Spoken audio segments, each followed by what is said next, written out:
حدیث میں آتا ہے آپ صلی اللہ علیہ وسلم سے آپ نے ایک شخص سے قرض لیا ہوا تھا، تو وہ آیا اور بڑی سختی سے مطالبہ کرنے لگا، بہت شدید اور سخت الفاظ میں کہا میرا قرض واپس کرو. تو صحابہ کرام کو غصہ آیا،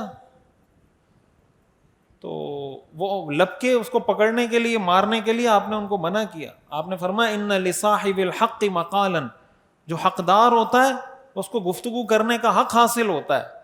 صحابہ نے کہا یا رسول اللہ آپ نے اس کو جو اونٹ دینا ہے، ہمارے پاس اس سے زیادہ قیمت کے اونٹ ہیں، جتنا آپ نے اس کو واپس کرنا ہے اتنا نہیں ہے. مثال کے طور پر آپ نے کسی سے 10 لاکھ روپے قرض لیے ہیں اور آپ کو کہا جائے کہ بھئی آپ اس کو اس کے بدلے میں کوئی گاڑی دے دیں، اور وہ گاڑی 20 لاکھ کی، اور پھر ایسے بندے کو جو آپ کے ساتھ اتنی سختی کر رہا ہے، تو آپ اس کو 10 لاکھ والی گاڑی دیں گے یا 20 لاکھ والی؟ آپ کی تو کوشش ہوگی 5 لاکھ والی دوں اس کو.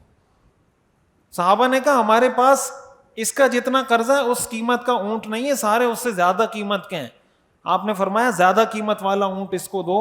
ان خیرکم احسنکم قضاء، تم میں سے بہترین شخص وہ ہے جو قرض واپس کرتے ہوئے بہتر طریقے سے واپس کرے. ہمارے ہاں قرض مانگنے والا بیچارہ دبک کے مانگ رہا ہوتا ہے، اور جس سے قرض جس نے دینا ہوتا ہے وہ چڑھ رہا ہوتا ہے. یعنی جو قرض مانگنے کے لیے آیا ہے وہ ایسے آتا ہے بیچارہ جیسے بھیک مانگ رہا ہو. یار وہ قرض آپ نے لیا تھا 1 مہینے کے لیے، 2 سال ہو گئے ہیں، تو یہ آگے سے دے دوں گا نا بھائی، کوئی بھاگ تھوڑی رہا ہوں میں. اب وہ قرض مانگنے والا نرمی سے بات کر رہا ہے، اور جس نے قرض واپس کرنا ہے وہ بدمعاش بنا ہوا ہے. اور پھر کہتے ہیں ہمارے معاشرے میں مسائل بہت زیادہ ہیں. تو یہ مسائل کس نے کھڑے کیے ہیں؟ کوئی ایسے زمین سے نہ اگ رہے ہیں نہ کہیں درختوں میں، یہ تو ہمارے اپنے کھڑے کیے ہوئے مسائل ہیں. تو اب کوئی قرض لے رہا ہے تو قرض تو واپس کرے ٹائم پر. کسی کے ساتھ کوئی مالی معاملہ ہے، آپ نے کسی کو وقت دیا، ہمارے ہاں لوگوں میں بلا وجہ ٹال مٹول کرنے کی عادت ہے. یعنی اچھا خاصا پیسہ ہوگا لیکن وہ آپ کو 1000 روپے آج دے گا، 2000 روپے کل دے گا، 5000 روپے پھر دے گا، 10,000 روپے پھر دے گا. ویسے ہی رلانے کی عادت ہے ہمارے لوگوں کو. حالانکہ شریعت حدیث میں آتا ہے یغفر للشہید کل ذنب الا الدین، شہید کے سارے گناہ معاف ہو جاتے ہیں سوائے قرض کے، کہ یہ گناہ شہید کا بھی معاف نہیں ہوتا، یہ قرض کا حق. قیامت کے دن اس سے مطالبہ کیا جائے گا کہ قرض واپس کرو.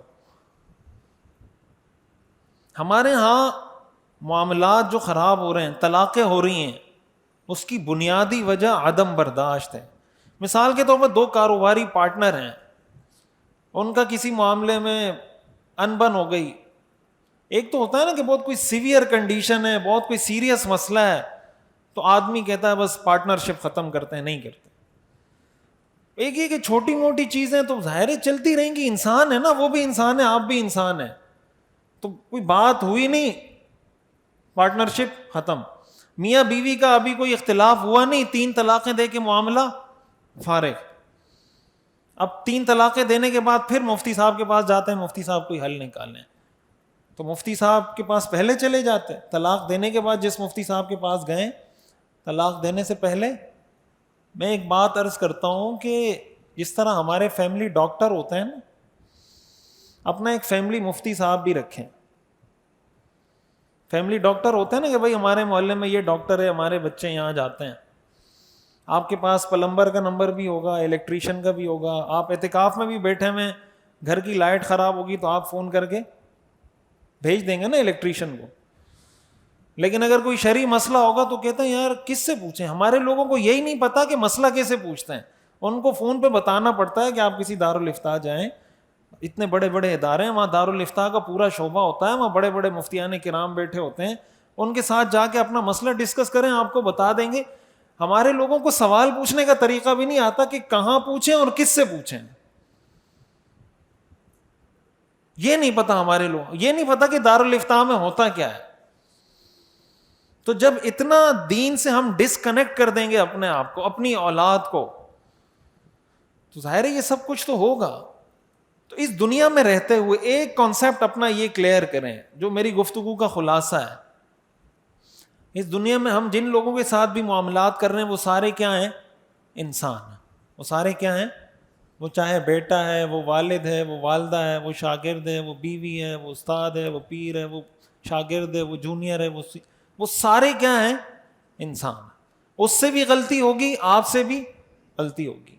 معاشرہ اس طریقے سے چلتا ہے کہ کچھ آپ اس کو معاف کریں، کچھ وہ آپ کو معاف کرے، اور معاملات کو آگے لے کر چلیں جب تک کوئی ایسی سیریس کوئی وجہ، کوئی پرابلم کریٹ نہ ہو جائے کہ اب اس کے بعد آگے چلنا ناممکن ہو۔ وہ تو پھر ایک الگ کنڈیشن ہے، اس میں شریعت نے حل بتایا ہوا ہے کہ بھئی آپ یہ کر لیں، یہ کر لیں، ہر آپشن شریعت نے اوپن رکھا ہوا ہے۔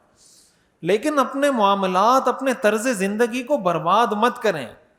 کسی بھی گھر میں خیر، حدیث شریف میں آتا ہے کہ عورت کو اللہ نے ٹیڑھی پسلی سے پیدا کیا ہے، اگر تم عورت سے فائدہ اٹھانا چاہتے ہو تو اس کے ٹیڑھے پن کے ساتھ ہی فائدہ اٹھاؤ، اگر اس کو سیدھا کرنے کی کوشش کرو گے تو توڑ دو گے۔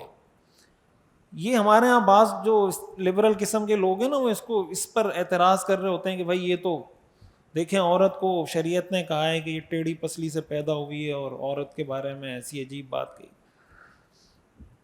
یہ عورت کی تنقیص میں نہیں ہے یہ حدیث۔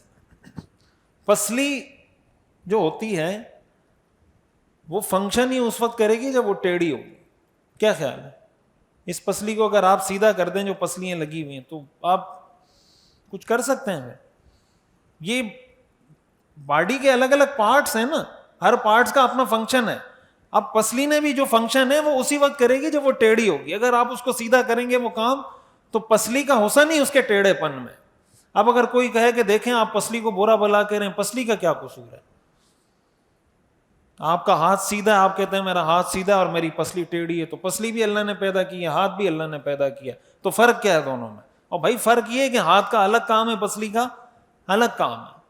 تو حضور نے فرمایا کہ اگر فائدہ اٹھانا چاہتے ہیں تو اسی کے ساتھ اٹھائیں۔ ہم کہتے ہیں نہیں، ہم نے سیدھا کرنا ہے۔ لوگ کہتے ہیں میری شادی کو 40 سال ہو گئے، میری بیوی کو میرا مزاج سمجھ میں نہیں آیا۔ میں کہتا ہوں 40 سال ہو گئے، آپ کو بھی اس کا مزاج سمجھ میں نہیں آیا۔